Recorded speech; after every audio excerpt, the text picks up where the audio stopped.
go speeding through this. You guys seriously stop me if you really need to.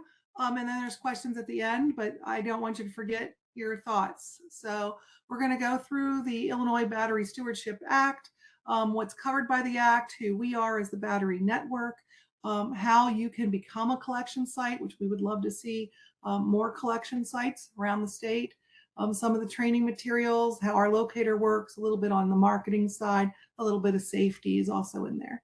So this is Public Act 103-1033. It went through quickly. It was introduced in January of 2024, and it was passed by May of 24, and it was signed by August of 24 by the governor. I have never seen recycling legislation go through so quickly.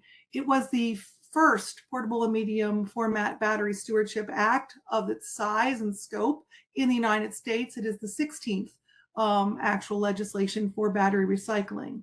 So it became effective this past January 1st. And basically it requires all the producers of batteries that sell any of their batteries in Illinois, or anybody who is a brand name that sells a device that might have a battery in it, to actually fund the program. It's not subject to state legislative governors and things like that, and changing funding. So this is assured funding, and basically it should never go. There's no sunset clause. It should just remain. The Illinois EPA is overseeing the plan, and the plan recovers the covers recovery and recycling of all the batteries in the legislation, which we'll go into. So we provided the plan that the Illinois EPA accepted, and basically we report to them. We have regular meetings with them, and if you have any issues with how we're doing things, I would urge you to please let me know, but you certainly can let the EPA know as well. And just in case anybody wasn't aware, rechargeable batteries were banned from disposal by federal law in 1996. And our organizations existed since 94 when that federal legislation was first passed. And then the Illinois legislation that just went into effect actually will prohibit single-use alkaline batteries from disposal January 1st of 28. So that's less than 18 months from now. So real quick, we cover all of the small rechargeable batteries, the nickel-based, as well as the sealed lead-acid batteries. So what you notice here is I'm not saying the wet cell batteries in your car. In fact, we're not going to cover any car batteries at all of any kind. So just to give you a sense of the various types that we cover. The law also covers primary batteries. So those are primarily your single-use batteries that are alkaline based, but they can be other zinc and silver oxide and so forth. And then it covers the lithium batteries, which of course we all know are the ones that are hazardous as far as causing fires. So it covers all of those. The thing with lithium batteries is that they're not just rechargeable. They are single use, they're long lasting, and they are quickly replacing a lot of applications that were taken by alkalines. So you're seeing more and more lithiums, and they're hard to read. Beyond those, small batteries, they're medium format batteries. So these would be lawn equipment batteries, power tool equipment batteries, basically anything over 300 watts up to 2,000 watts or 25 pounds is considered a medium format battery. So the law also requires us to cover damaged defective batteries, and this kind of gives you an idea of how quickly a lithium can react to another lithium under pressure when it's bouncing around in transport. So you notice I only got through a sentence before we had flames, right? So obviously this is, go ahead. Was there a question? Sorry, I thought I heard somebody.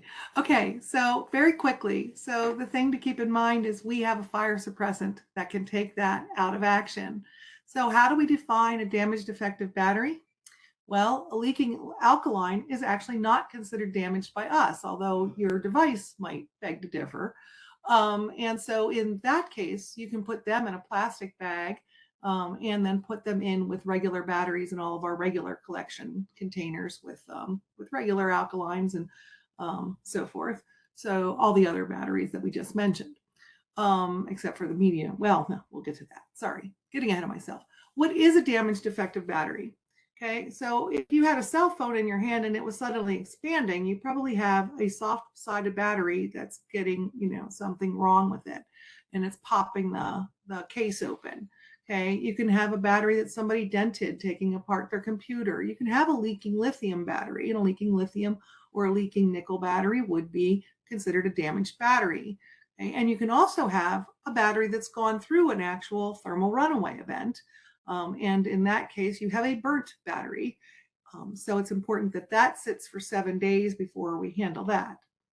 So in summary, we're covering all the portable batteries. Those are all the small ones. We're covering the medium format batteries up to 25 pounds, 2,000 watts. And we're covering damaged defective batteries. What we're not covering is we are not taking embedded products. So if somebody's got a vape that they can't open and get the battery out of, that would be an embedded product. Some smoke alarms, those are embedded products, often with lithium batteries nowadays that last 10 years. Medical devices that were not designed for consumer use are also the batteries in those shouldn't be coming to us.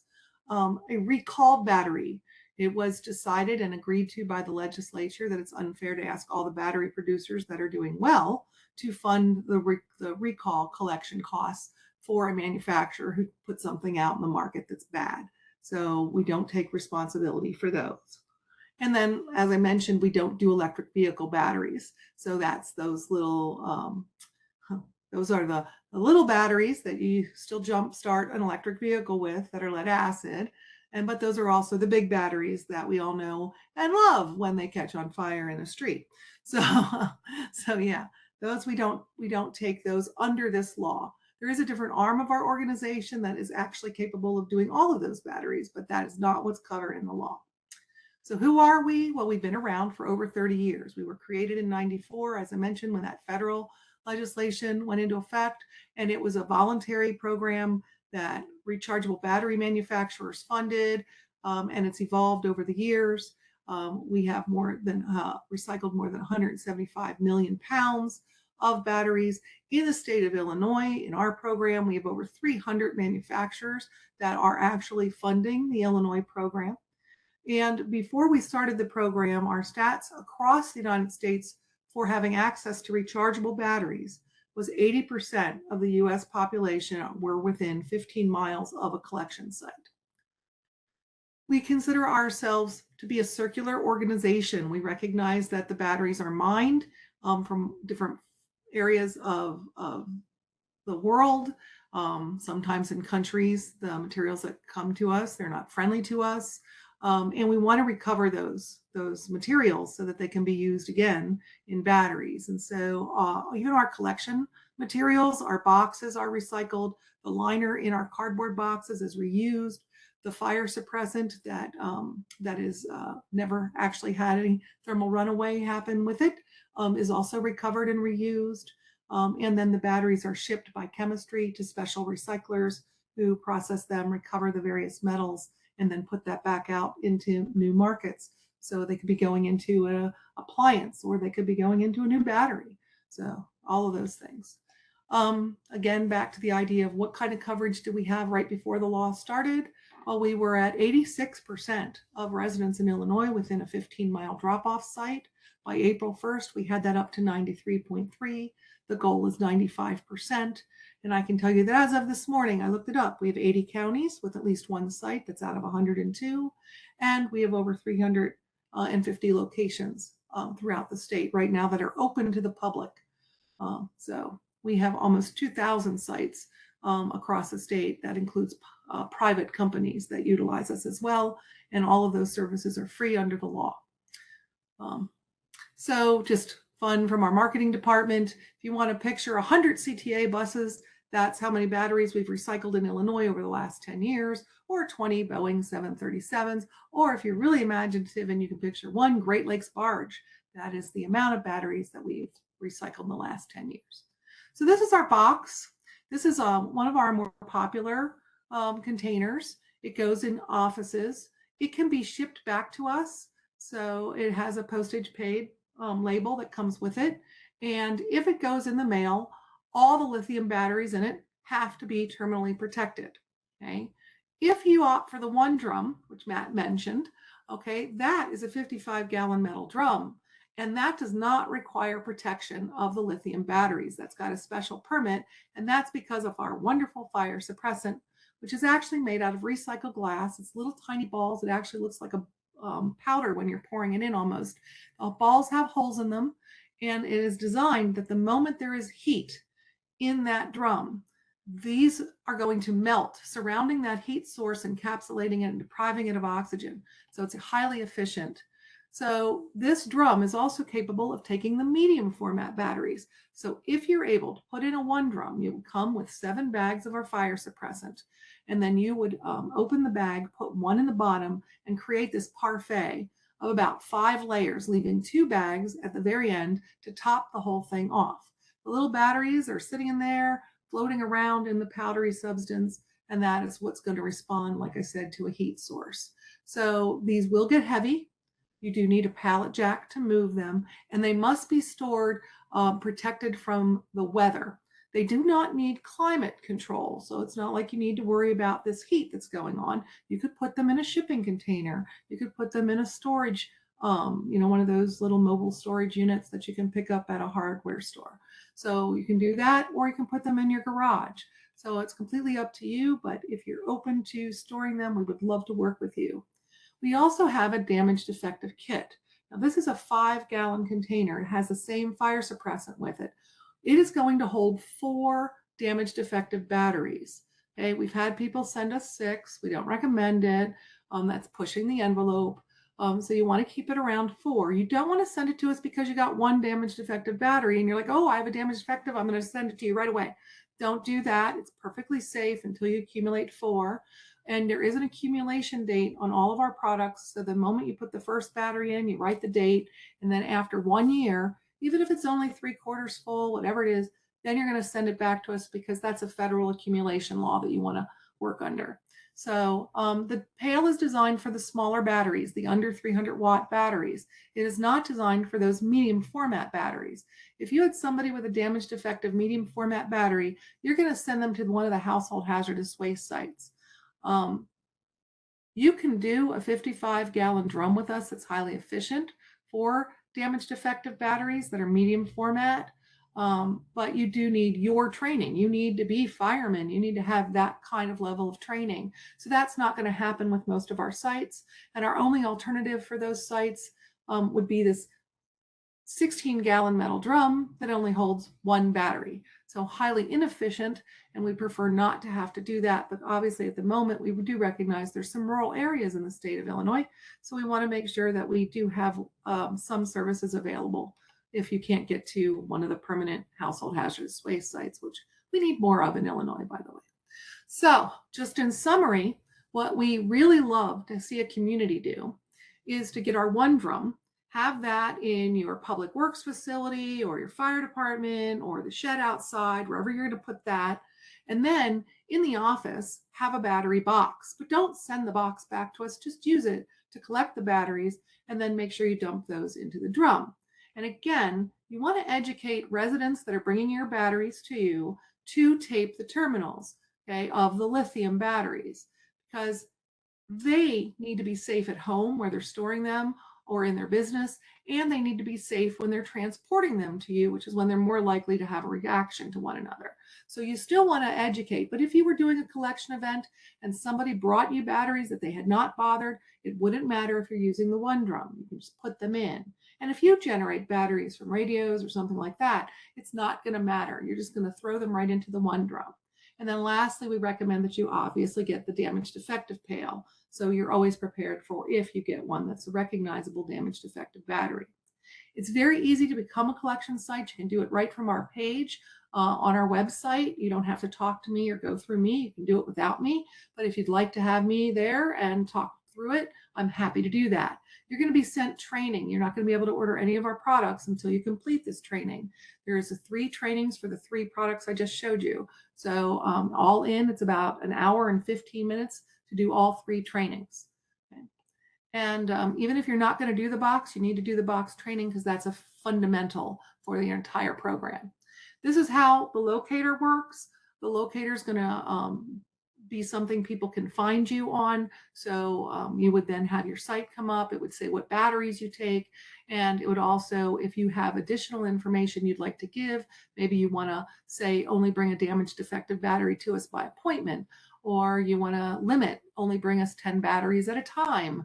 You don't want a coffee can that you can't tell what they did with them, right? And there's a vape in there and you don't even know. So you don't want that to happen either. So any special instructions you'd like to add, you can. Our website does tell everybody that they must protect lithium battery terminals. So this is the way it looks on our website and on our printed material, which is also on the bottom of the page for any of you to use. Our sorters prefer things in plastic bags. So soft-sided batteries would go in a bubble wrap bag, and then your regular batteries could go in any kind of a baggie, basically.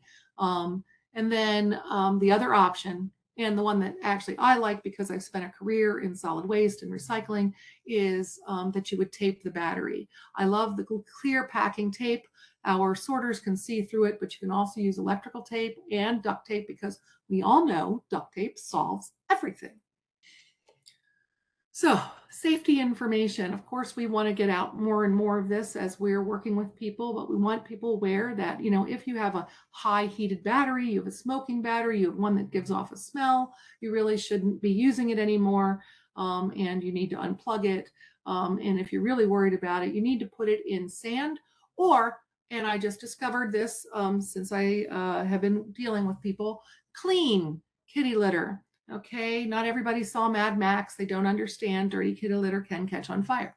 So they're going to leave it in there for 7 days, and then it's safe for them to turn that in. And hopefully they would alert you if you're a collection site that this is a damaged battery. And if a damaged battery does get into our one drum, obviously our one drum has the same fire suppressant as our damaged defective. So it's not the end of the world, but it's certainly something we're trying to avoid. So that's kind of that.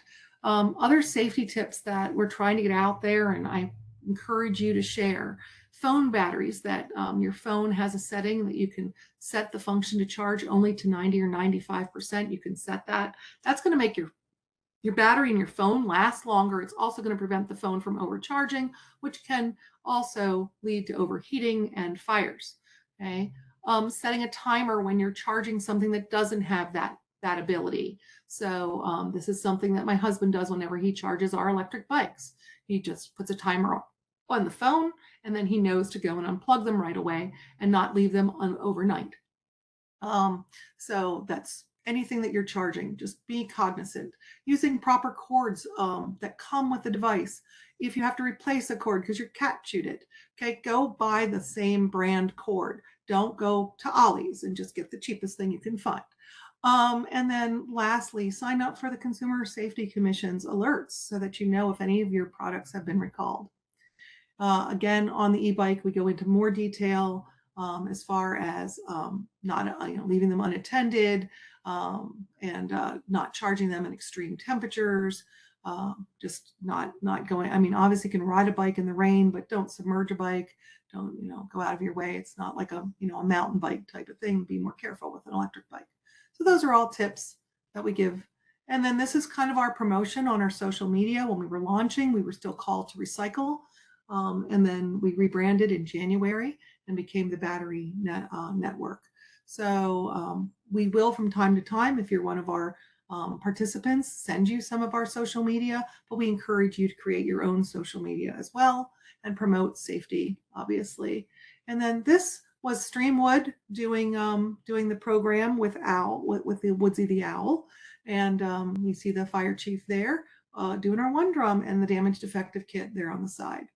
So with that, do you have any questions for me? I'll leave this up for just a second and then I'll stop sharing.